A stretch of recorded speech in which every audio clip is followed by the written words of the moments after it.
Shalom, berjumpa kembali dalam Renungan Harian Toraya, edisi Jumat tanggal 11 Juni tahun 2021.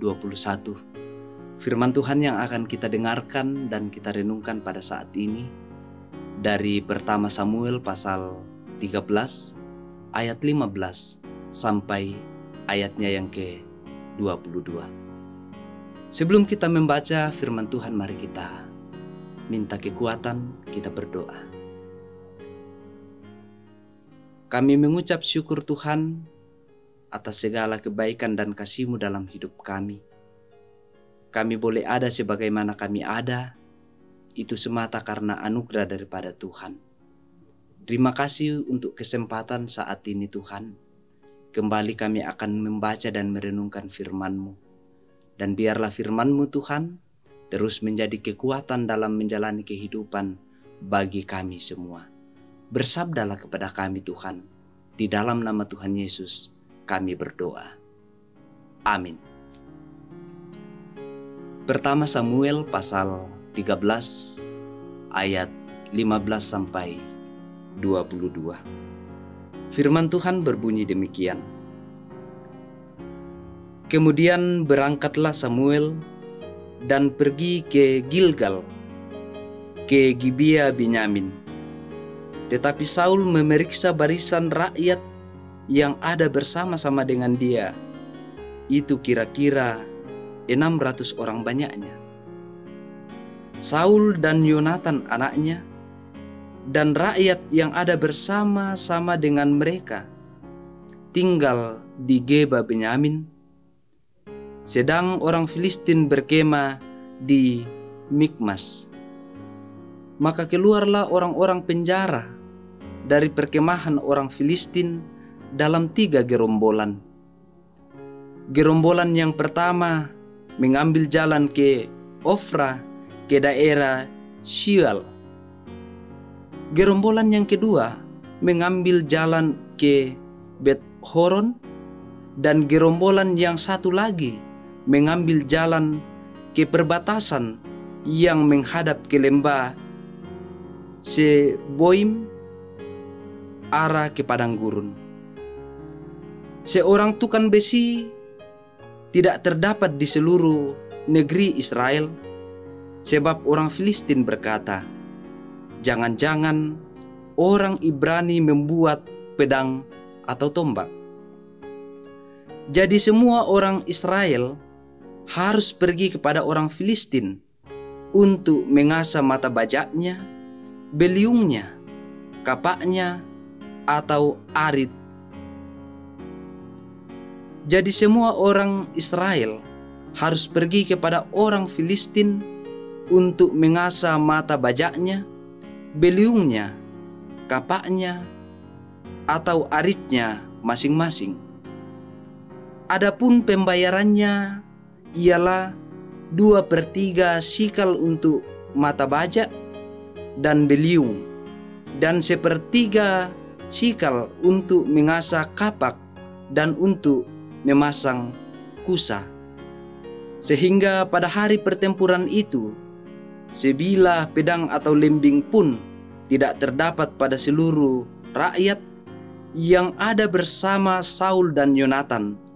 Tetapi Saul dan Yonatan anaknya itu masih mempunyainya. Saudara, dalam merenungkan firman Tuhan ini kita dituntun satu tema yang mengatakan, untung masih ada Tuhan. Mau pak annama dioren tupuang. Sepintas jika kita memperhatikan dari ungkapan yang sering kita dengarkan, ketika pada umumnya orang Indonesia dari suku manapun tidak mengenal yang namanya rugi, untung terus. Ketika bekerja dengan menggunakan barang tajam, lalu jarinya terpotong, ia akan berkata, untung cuma jari telunjuknya yang putus. Ketika jatuh dari motor, ia akan berkata, untung cuma kaki kanannya yang patah. Jika ia dirampok, hartanya habis, ia akan berkata, "Untung saya masih bisa melarikan diri." Ketika Samuel berangkat dan pergi dari Gilgal ke Geba Benyamin bersama Saul dan Yonatan, serta orang-orang Israel yang jumlahnya kira-kira 600 orang banyaknya, mereka berada pada posisi terjepit karena orang-orang Filistin telah mengatur barisan dari 3 arah untuk menyerang mereka. Tidak ada pandai besi di antara orang Israel untuk menempa pedang atau tombak. Ataupun mereka mau mengasah bajak, beliung atau aritnya, mereka harus membayar dengan biaya yang sangat mahal. Semua keadaan ada di dalam kendali orang-orang Filistin. Mereka menghadapi musuh, tetapi tidak ada satupun senjata pada mereka kecuali pada Saul dan Yonatan. Untung masih ada Tuhan. Tuhan memberikan keamanan kepada Israel tanpa pedang, supaya mereka menyadari bahwa kekuatan mereka adalah dari Tuhan. Kadangkala Tuhan mengizinkan kita berada pada situasi sulit, seperti menghadapi kerasnya kehidupan seorang diri dengan mengadu nasib tanpa bantuan orang lain, menata masa depan di bangku pendidikan seorang diri. Untung masih ada Tuhan.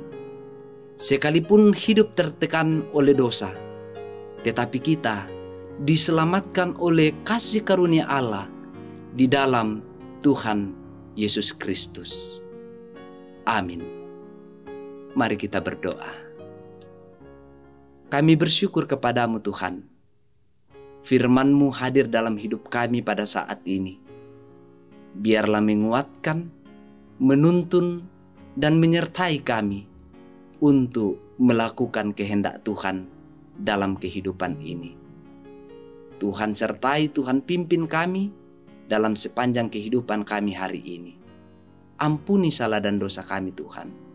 Di dalam nama Tuhan Yesus kami berdoa. Amin.